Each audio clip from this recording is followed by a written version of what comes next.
19h30 à Akwedo village dans la commune de Cocody. Bienvenue sur la chaîne toujours proche des populations. 20 minutes d'information et de reportage. Voici les titres de ce dimanche 10 novembre 2024.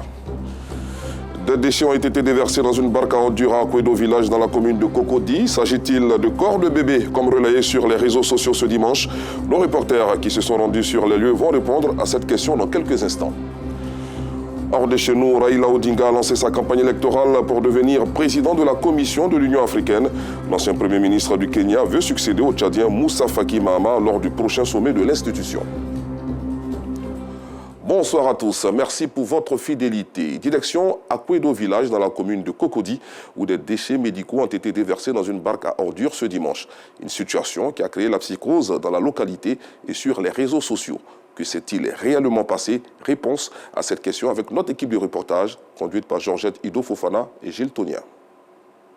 Les populations du village d'Akwedo, dans la commune de Cocody, se sont réveillées dans la matinée de ce dimanche 10 novembre 2024 avec la peur au ventre et dans un état de choc.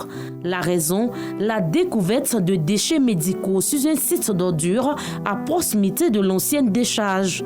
Alertées, les forces de défense et de sécurité se sont mobilisées. J'ai passé, puis j'ai vu des femmes qui étaient un peu affolées. Je me suis rendu sur le lieu en tant qu'un membre de la jeunesse. J'ai constaté que j'avais un sachet qui était déballé. Il y avait plusieurs sachets. Le sachet qui était déballé, il y avait des trucs, des bébés morts-nés, certains trucs dedans. C'est maintenant l'odeur est partie, sinon aux environs de 6h, 7h, tout ici c'était des odeurs. Donc ça fait un peu mal à la jeunesse et au village. Cette situation a créé une psychose dans le village. La nouvelle s'est très vite répandue sur les réseaux sociaux. Pour certains, il s'agit uniquement de corps de nouveau-nés. Moi-même, je n'ai pas appris, je viens d'arriver dessus. Et puis j'ai vu, on me dit qu'ils sont venus déposer les bébés ici. Mais c'est pas normal, moi-même je ne sais pas, je ne suis pas au courant. Ils attendent la nuit pour venir verser les courriers comme ça. Et c'est normal? C'est pas normal. Hein? Ce que je fais, c'est pas normal. Nous, on habite ici. Si les gens n'ont pas vu là, ils n'ont pas vu les choses là, ils vont faire comment? En réalité, il s'agit, selon le corps médical, de déchets médicaux composés de fibromes, de kystes, de hernies étranglées, de morts-nés, de fœtus issus de fausses couches, de tubes de prélèvement contenant du liquide biologique et de seringues provenant sans doute d'un centre de santé. Toutefois, la chefferie rassure. Il ne s'agit pas du corps de bébé, et je confirme, je le dis, c'est des fœtus et c'est des embryons. Moi, je demande à la population de garder son calme. Une enquête a été ouverte pour situer les responsabilités. Au moment où nous quittions les lieux, les pompes funèbres attendaient l'ordre du procureur avant de récupérer ces déchets. Vivement un éclairage total sur cette affaire. Et puis dans la commune d'Abobo, Fanta Touré, sexagénaire, et Korotoum Kone, centenaire, vivent dans des conditions pénibles. Abandonné par ses propres enfants depuis plusieurs années, Korotoum est prise en charge par ses voisines et du quartier qui luttent pour payer ses ordonnances et sa maison. Quant à Fanta, la clôture de sa chambre à coucher s'est effondrée un bon matin. Voici donc leur cri de cœur au micro de Asita Diarra, Sidiki Ouattara et Eliane Nguessan. Une partie du mur effondrée, portes et fenêtres à terre, toiture délabrée, c'est le triste décor que présente la maison des Fanta Touré au quartier Sabé dans la commune d'Abobo. Sans aucun soutien financier, elle abandonne sa chambre à coucher pour s'installer dans les salons qui présentent des signes d'effondrement. Ces nuits et journées sont remplies de souffrances, d'amertume et de chagrin. Pour sa sécurité, elle passe ses nuits chez sa voisine. Cela fait environ 1 an que cette sexagénaire vit dans ces conditions extrêmement difficiles. Depuis Seriba. Le jour de Tabassi, là, c'est comme ça, la maison est devenue, c'est gâté. Jusqu'à aujourd'hui, on n'a pas eu quelqu'un pour arranger. Quand il fait, nous, on va prendre les habits pour aller dormir chez les gens. C'est comme ça on fait. Les gens nous aident pour arranger une maison. Là. J'ai un seul enfant qui ne travaille pas. Toujours au quartier Sabé, dans la commune d'Abobo, Korotoum, une centenaire continue de s'accrocher à la vie grâce à la générosité de ses voisines. Affaiblie par la vieillesse et la maladie, elle a été délaissée par ses enfants. Sa petite fille est le seul membre de sa famille qui l'assiste dans cette épreuve. Avoir les 3 repas quotidiens et l'argent du loyer est une bataille pour Korotoum. Elle passe toutes ses journées à pleurer. J'ai des enfants. Mais ils ne me donnent pas de l'argent. C'est les voisins qui m'aident. Mon premier fils m'a envoyé sa fille étant bébé. Aujourd'hui, c'est elle et les voisins qui s'occupent de moi. Je souffre énormément. Seules les voisines de Korotoum lui permettent de reprendre goût à la vie lorsque tout semble perdu. Le mois passé même, elle a piqué une crise encore. J'étais obligée de prendre sa photo et puis leur balancer. Et si voici le cas. Si vous restez là-bas, si la vieille meurt, si vous venez au quartier, moi j'ai appelé les vieux contre vous. C'est maintenant ils ont commencé à venir un peu. Quand mes enfants me donnent aussi, le peu que j'ai économisé ça, avec le petit commerce que j'ai fait, je la viens en aide. Fanta et Korotoum confient leur sort à Dieu en attendant l'aide d'un bienfaiteur. Place à la rubrique du jour.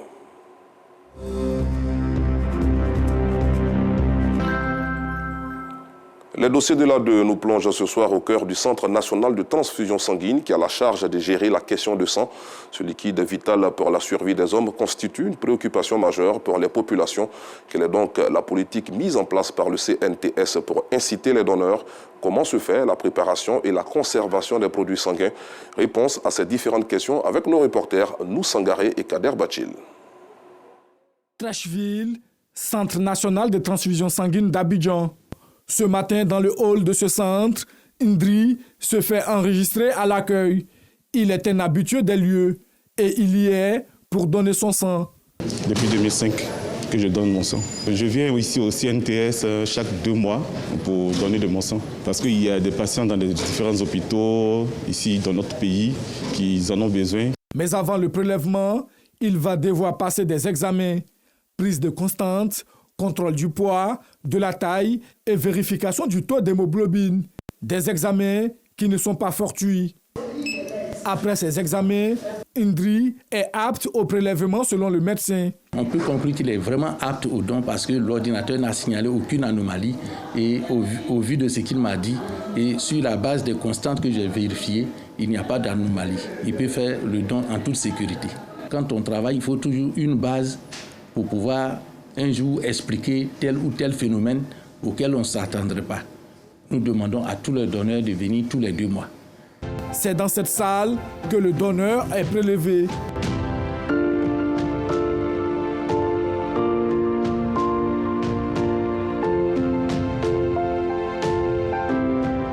Ici, on a 2 types de donneurs. Nous avons les nouveaux donneurs et les anciens donneurs. Ici est considéré comme nouveau donneur du 1er don au 4e don. À partir du 5e don, il est connu comme un ancien donneur. Ce sont 450 ml de sang qui sont prélevés chez chaque donneur. Un prélèvement qui ne doit pas excéder 10 minutes. En Côte d'Ivoire, le don de sang est volontaire et bénévole. Bien qu'étant gratuit, cet acte a ses avantages. Il a accès aux produits sanguins gratuitement. Ses ascendants, ses descendants. Ses ascendants, ça dit papa, maman. S'ils sont dans le besoin, on leur donne la poche gratuitement. Ils ne payent rien. En dehors d'ici, les centres régionaux disposent de 6 sites de prélèvement dans le district d'Abidjan. Au niveau du CHU de Yopougon, on a un site de prélèvement et au niveau de Yopougon-Atier, de l'hôpital général de Yopougon-Atier, un autre site. Au niveau d'Abobo, nous avons 3 entités. Au niveau de l'hôpital général d'Aniamant, au niveau d'Abobo-Baoulé, on a un site. Et puis, il y a le site de Abobo Sud, qui était logé dans l'enceinte de l'hôpital d'Abobo Sud, qui est en réhabilitation. Ce site n'est plus fonctionnel en termes de site fixe, mais il mène toujours des activités mobiles. Au niveau de Cocody, nous avons une antenne dans l'enceinte du CHU, juste derrière l'Institut Pasteur. Et enfin, au niveau de Port-Boué, nous avons une antenne dans l'enceinte de l'hôpital général. Tous ces sites que je viens de citer tout à l'heure mènent des activités de collecte. Le sang prélevé chez le donneur est recueilli dans des récipients, des tubes et des poches. Les tubes sont transmis au laboratoire des qualifications biologiques du don pour subir différents tests. Pour un donneur, 3 tubes. Chaque donneur, il y a 2 tubes violets et puis un tube rouge. Les rouges vont servir à faire tout ce qui est dépistage sérologique. Donc chez nous, on fait le VIH, l'hépatite B, l'hépatite C et puis la syphilis. Donc ça sert à faire ces dépistages. Et alors, les tubes violets servent à faire le groupage sanguin. Donc, quand on dit que vous êtes A ou bien B positif, c'est avec ces tubes qu'on va réaliser ces groupages-là. Sans résultat de laboratoire, aucune poche dans notre système transfusionnel ne peut sortir. Pendant ce temps, les poches sont acheminées au service de production. C'est en ce lieu que se fait la préparation des produits sanguins. Ici, nous recevons des poches qui nous proviennent de sites de prélèvement et du site fixe de Treichville. Quand nous recevons ces poches-là, nous les pesons. Ensuite, nous les mettons dans des pots que nous équilibrons pour ensuite les mettre dans les centrifugeuses. Alors, après la centrifugation, nous avons une décantation, ce qui est une différence de couleur, que les concentrés globulaires rouges en dessous et au-dessus, nous avons le surnageant, le plasma. Cet appareil-là, s'il s'agit de presses manuelles, avec la poche qui a été centrifugée, nous la mettons à la presse manuelle pour extraire le plasma dans la poche de transfert. Ensuite, nous obtenons ces différents produits. Voilà. Ça, c'est le concentré globulaire et le plasma. C'est-à-dire qu'à partir d'une poche, nous avons ces trois produits. Le concentré globulaire, le plasma et les plaquettes. Chaque produit sanguin joue un rôle spécifique dans le traitement d'un mal. Les plaquettes ayant une durée de vie de 5 jours sont utilisées pour des thrombopénies. C'est-à-dire que des patients qui saignent, dont le saignement ne s'arrête pas. Donc il faut leur faire des plaquettes pour arrêter le saignement. Le concentré globulaire, ici, on sait que le rouge, en général, on a l'habitude de le voir pour les cas d'anémie, surtout l'anémie des enfants, les femmes enceintes qui, en couche, arrivent à saigner. Les plasmas ont besoin d'être congelés pour une conservation à longue durée, sur une année. Ces plasmas sont indiqués en cas d'exemple du aussi, en cas de traitement des infections et aussi des thrombopénies. À partir d'une seule poche, d'un seul donneur, on pourrait traiter 3 à 4 patients dans les structures hospitalières. Chaque produit sanguin a une température de conservation et une durée de vie. Les concentrés globulaires partent de 35 à 42 jours. Les plaquettes ont une durée de vie de 5 jours. Les plasmas, une durée de vie de 1 année, on va dire. Les produits se retrouvent ensuite dans un autre laboratoire, cette fois pour le contrôle qualité. Ce contrôle est un contrôle post-étiquetage. Lorsque les résultats du laboratoire sont faits, ces résultats sont inscrits sur des étiquettes qui sont mises sur des poches. Et en fonction des informations qui se trouvent sur les poches, nous prenons des échantillons de la poche et nous faisons ici le groupage ABO-Resus des poches. Les produits sanguins validés après étiquetage sont mis à la disposition du service de distribution, service en charge de la gestion des stocks. Le parent du patient, lorsqu'il reçoit un bon de commande de sang, il faudrait que le bon soit déposé au niveau du gestionnaire du dépôt de l'hôpital concerné. Et c'est ce dernier-là qui, normalement, est habilité à venir chercher la poche de sang au Centre national de transfusion sanguine. Il est de notre devoir, n'est-ce pas, de maintenir les produits sanguins dans de bonnes conditions jusqu'à l'hôpital. L'accès aux produits sanguins se fait uniquement sur prescription médicale et seuls les ambulanciers ont la responsabilité du transport du sang. Les structures sanitaires qui ont en leur sein des dépôts agréés par le CNTS, après réception de leur bon de commande par mail, nous effectuons la livraison. Et les structures hospitalières qui n'ont pas en leur sein des dépôts agréés, ce sont des ambulanciers qui viennent au niveau du centre de transfusion munis d'un bon de commande de sang. Et par la suite, en fonction du stock disponible, n'est-ce pas, nous les ravitaillons. On va dire qu'on distribue en moyenne 300 poches de sang par jour et on ravitaille environ une trentaine de structures sanitaires par jour. En dehors de ces ambulanciers, le centre travaille également avec une structure de livraison qui respecte les mesures de conditionnement. Dans cette structure de livraison travaille Franck. Ce matin, il doit récupérer les produits sanguins pour l'hôpital général d'Adjamé. Nous décidons de le suivre jusqu'à la livraison.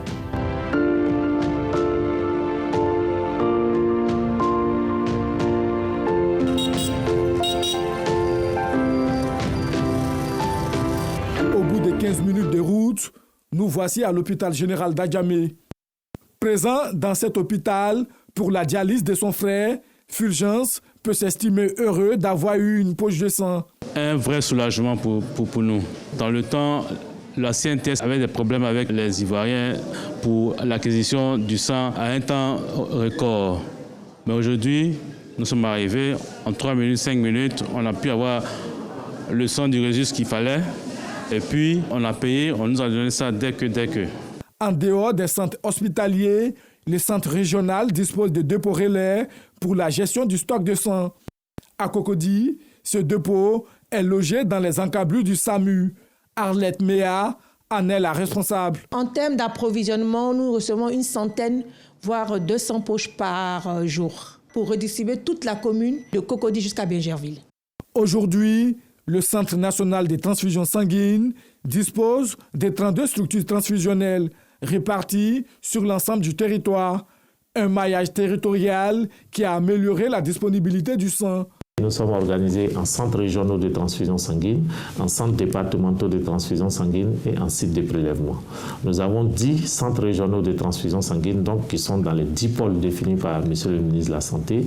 Et autour de ces 10 pôles gravitent des centres départementaux de transfusion sanguine qui relèvent de chaque centre régional de son aire géographique. Et vous avez également des sites de prélèvement qui relèvent également soit d'un centre départemental, soit d'un centre régional de transfusion sanguine. En chiffres, déjà en 2023, c'est un objectif de 250 000 à atteindre. Nous avons prélevé 234 000 poches de sang. Et pour 2024, pour le premier semestre, l'objectif était de 150 000 poches. Nous sommes aux alentours de 140 000 poches, soit environ 94% d'atteinte des objectifs. Nous sommes à 94% de satisfaction des besoins nationaux en sang. Dans sa stratégie d'approvisionnement, le CNTS a opté pour la mutualisation. Une stratégie qui porte bien ses fruits. Chaque structure transfusionnelle a des objectifs de prélèvement qui lui est assigné. Et donc, chaque structure fait ses prélèvements, met ses poches en stock. Et nous, en fonction des besoins nationaux, nous essayons de faire des équilibres au niveau des stocks. Il peut arriver qu'Abidjan soit en tension et que Korogo ait un stock de sang assez important. Donc, le surplus de stock au niveau d'Abidjan est acheminé à Korogo pour satisfaire les besoins. Nous faisons des mouvements de poches vers les zones où il y a des tensions. C'est ça la mutualisation de nos stocks au niveau national. C'est aussi valable pour les hôpitaux. Mais bien sûr, il faudrait que nous soyons informés et de cette façon, nous suivons le mouvement des poches qui se font entre les différents hôpitaux. Pour lutter contre le trafic et la surenchère, depuis mars 2022, le gouvernement a fixé le prix d'une poche de sang à 3 000 francs CFA, un prix accessible à toutes les bourses. À l'international au Kenya, l'ancien Premier ministre Raila Odinga a lancé officiellement sa campagne électorale pour devenir président de la Commission de l'Union africaine. Les États membres vont élire le successeur du Tchadien Moussa Faki Mahamat lors du sommet de l'UA en février 2025. Le candidat a présenté sa vision et son programme aux médias à Addis Abeba. Toujours sur le continent, des personnalités issues du monde politique et de la société civile de la RDC ont lancé une coalition pour le sursaut national afin de protéger la Constitution de 2006. L'initiative vise à empêcher le président Félix Tshisekedi de la modifier, peut-être dans le but d'effectuer un 3e mandat à la tête du pays. Pour eux, toute révision de la loi fondamentale actuelle serait considérée comme un acte de haute trahison envers la nation. Enfin, 1 million d'électeurs mauriciens sont appelés à désigner 62 des 70 députés de l'Assemblée de l'île. Les 8 autres seront nommés. Le scrutin intervient à la suite de la dissolution du Parlement décidée par le Premier ministre Pravin Junot au début du mois d'octobre dernier. En fonction depuis 2017, il espère obtenir à nouveau une majorité avec sa coalition, l'Alliance du Peuple. Mais il a face à lui une autre coalition amenée par un autre ancien Premier ministre, Navin Ramgoolam. Fin de cette édition, merci de l'avoir suivi. Avec beaucoup de plaisir, je serai de votre demain, 19h30, toujours sur RTU2. Bonne soirée.